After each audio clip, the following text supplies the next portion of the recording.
It's 11 at night. You're at home. And suddenly, the sirens start going off. Your phone blows up with notifications. The neighbors step out into the hallway, and what do? Most people, and I'm talking about 90%, have absolutely no idea what to do in the first few minutes. And those first few minutes, my friend, are literally what make the difference between surviving or not. And do you know what the most interesting part is? It's not a matter of bravery. It's not a matter of having perfect gear or being military. It's pure information. Information that almost nobody teaches you, but that you can learn in the next 20 minutes. Today we're going to look at exactly the 7 actions you need to take in order if conflict ever reaches where you live.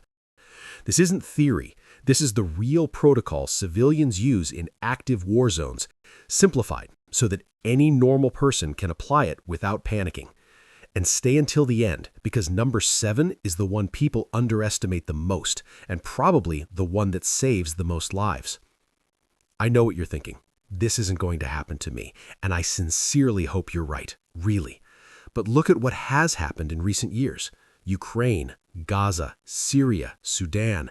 In all of those places, there were normal people, doctors, teachers, parents with children, who woke up on an ordinary Tuesday without imagining that by that afternoon, their city would be under attack. And I'm not telling you this to scare you. I'm telling you because preparation is not for paranoid people. It's for intelligent people. There's even a term for it: civilian emergency preparedness. And in many European countries, it is officially recommended by governments. In Sweden, Finland, Norway, governments have been distributing guides to their citizens with exactly this kind of information for years. Not because they're pessimistic, but because they know that the difference between chaos and survival lies in knowing what to do before it happens. What you're about to see in this video is a synthesis of real protocols, civil protection manuals, testimonies from survivors of conflict zones, and recommendations from organizations such as the Red Cross and UNHCR. I'm not military, and I'm not a ballistics expert. I'm someone who became obsessed with studying this for months, and today I'm delivering it to you in a format you can remember and apply. Let's start with number 1. Don't freeze. The first thing you need to do is none of what you think. The human instinct when faced with a sudden threat has 3 possible responses: fight, flee, or freeze. And freezing is by far the most dangerous. Psychologists who work with survivors of conflict zones have a name for this. They call it freeze from overload. It's when the brain receives so much threatening information in such a short time that it literally shuts down. You just stand there not knowing what to do. And the way to break that paralysis is to have a protocol. A protocol is basically a mental script that your brain can execute automatically, even under extreme panic. Like airline pilots, when there's an emergency, they don't improvise, they follow a checklist. That's what you're going to have by the end of this video. So action number 1 is not to run, not to hide, and not to call anyone yet. Action number 1 is this: breathe, say out loud, what do I need to do right now, and start moving, any movement. Studies on behavior in crisis situations show that the simple act of moving, even if it's just walking into another room, interrupts the paralysis cycle and activates executive thinking. You can practice this at home, seriously. Set an alarm at a random time during the week, and when it goes off, say out loud, what do I need to do right now, and do a quick mental review. It sounds silly, but it trains the brain. 2. Identify the direction of the threat. Don't run without knowing where the danger is coming from. This is one of the most serious and most common mistakes in urban conflict situations. People run without knowing where the danger is coming from, and many run straight toward it. Before you move, you need 30 seconds of assessment. What direction are the sounds coming from? Explosions to the north? Gunfire to the south? Where is the smoke coming from? Are people running in one specific direction? These environmental clues give you vital information. Civilian evacuation experts talk about the concept of scene reading. It's what rescue teams do before entering an area. Observe, identify, and then act. You can do a simplified version in 30 seconds. First, look out the window without exposing yourself. Use the side edge, don't stand directly in front of it. Second, listen to the direction of the loudest sounds. Third, if there is visible smoke, identify where it's coming from. Smoke is an indicator of where the damage is concentrated. The general rule: move perpendicular to the threat, not directly away from it. Why? Because if you run in the exact opposite direction, you may still be in the path of any projectile or shockwave. Moving at a 90-degree angle reduces your exposure exponentially. 3. Take cover, not just hide. There's a critical difference that almost nobody knows. When I say take cover, a lot of people think I'll hide under the bed, get behind the sofa, or crouch in the hallway. And here comes something that could save your life, so pay attention. In English, the military distinguishes between cover and concealment. In simple terms, real protection versus just being hidden. Concealment is when something hides you visually but does not protect you physically. A bush, a wooden door, your living room curtain. If you're hiding behind that, nobody sees you, but any projectile will still go right through it. Cover, real protection, is when there is solid material between you and the threat. Concrete, thick brick, the corner of a stone building, the engine block of a car. Notice the engine, not the door. In a domestic urban environment, the best points of real protection are: 1. The exterior concrete wall of your building, staying against it from the inside. 2. The stairwell, especially in older buildings with thick walls. 3. The bathroom, if the walls are solid masonry and not drywall. The bathroom floor also tends to be one of the most structurally robust points. What you should avoid: windows, even closed ones add dangerous glass fragments, light partition walls, wooden or glass doors, and elevators. One more thing: get down on the ground whenever you can. Physics is cruel. Blast waves travel mainly horizontally, and fragments do too. Lying down drastically reduces your exposure profile. 4. Contact: who you call and in what order. Your phone is your most valuable asset. Don't waste it. When a security crisis starts, phone networks collapse within minutes, not because they physically break, but because everyone calls at the same time and the system gets saturated.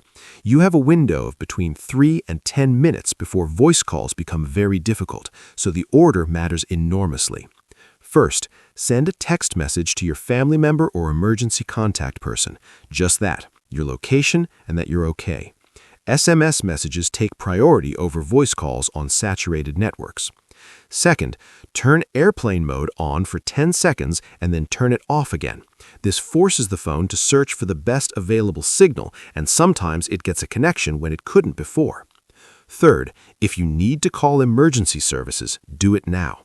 In Europe, 112 has network priority, but in active war situations they may be overwhelmed. If you can't get through, move to the next step. Fourth, use encrypted messaging apps that work over data when voice fails. WhatsApp, Signal, Telegram. In many conflict situations, mobile data holds up longer than voice service. And there's something almost nobody does but that should be standard. Have a person outside your city designated in advance as a central point of contact. Why outside? Because if everyone is trying to contact each other within the same crisis zone, messages collapse. But if you have a relative in another city acting as a communication hub, everything becomes much simpler. It's the protocol the Red Cross uses for families in conflict zones. 5. Water, documents, and the 72 hours rule. If you have to leave in 5 minutes, what do you take? This is the question I've seen the most in survival forums, and the answer is almost never given correctly. Most people in real evacuation situations grab completely useless things. Expensive jewelry they won't be able to sell later, photo albums, their laptop, and they forget what they actually need. The 72-hour rule says, carry what allows you to survive independently for 3 days without access to services. In practical terms and in order of priority, Original documents or photographed copies stored in the cloud. ID card, passport, health card, some document proving that you live where you say you live.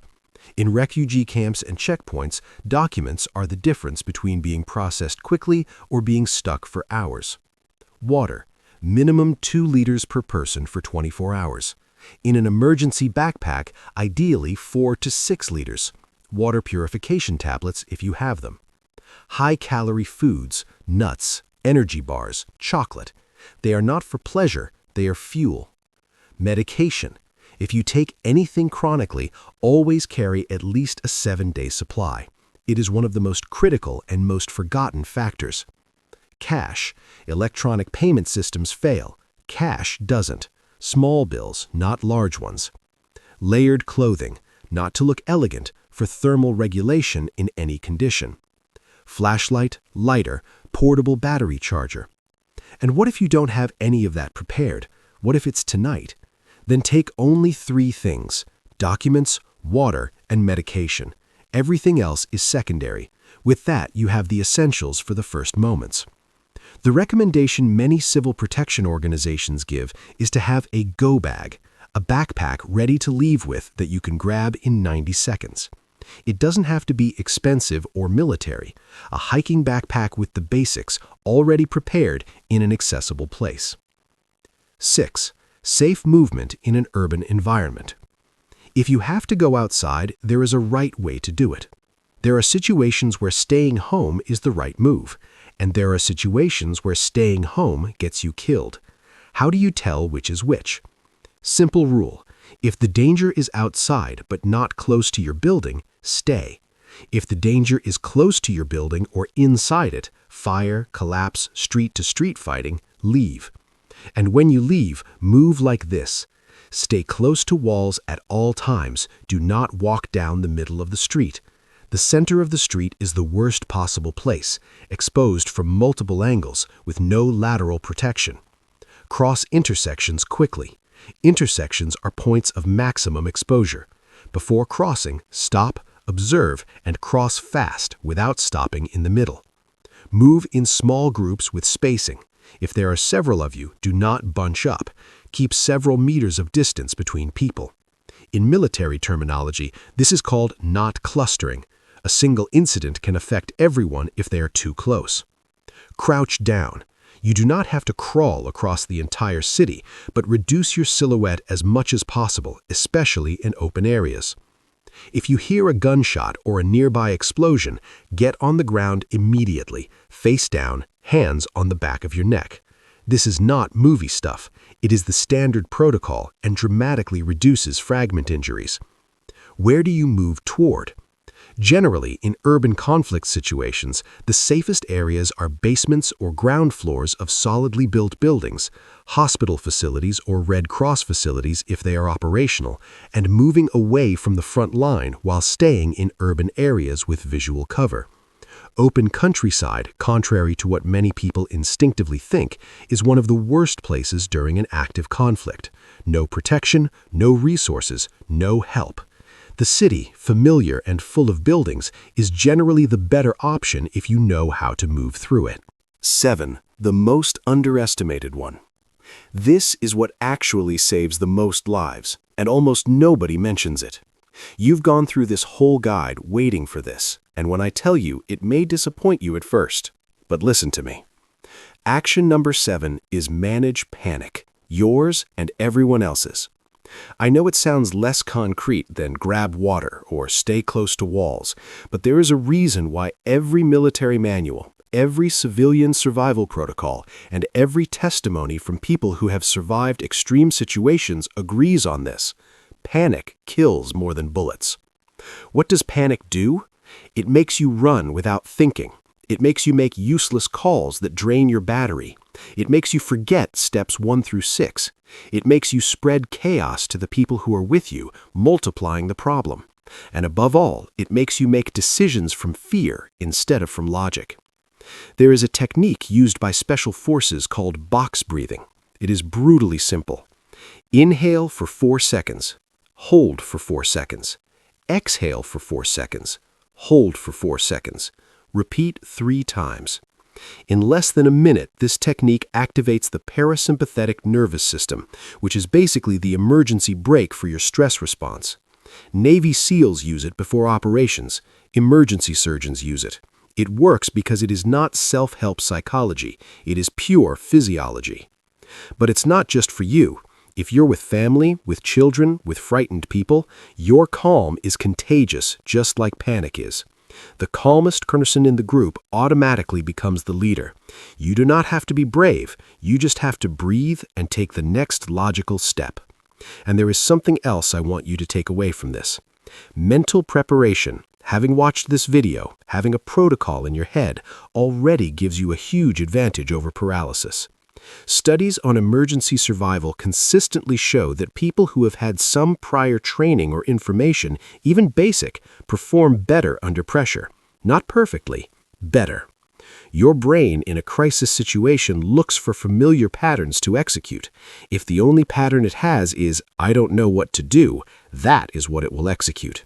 But if it has a 7-step script, it has something to hold on to. So save this video, share it with someone you care about, and if it feels excessive or dramatic to you, great, I hope you never need it. But if one day you do, the protocol will already be in your head. Memorize this. 1. Break the paralysis. Move. Any movement. 2. Read the scene. 30 seconds of observation before acting. 3. Find real protection. Concrete, brick, ground. 4. Manage communications. SMS first, outside point of contact.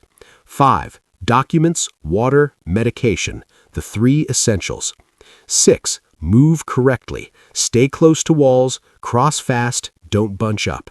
7. Manage panic. Box breathing, be the calmest person in the group. That's it. 7 things. They are not complicated, but the difference between knowing this and not knowing it can be enormous. One last thing before you go. Preparation is not pessimism. It is love. Preparing yourself to protect yourself and the people you love is one of the most responsible things you can do. You do not live in fear. You live with the peace of mind of someone who knows that if the moment comes, they have a plan. And that, my friend, is priceless. See you there.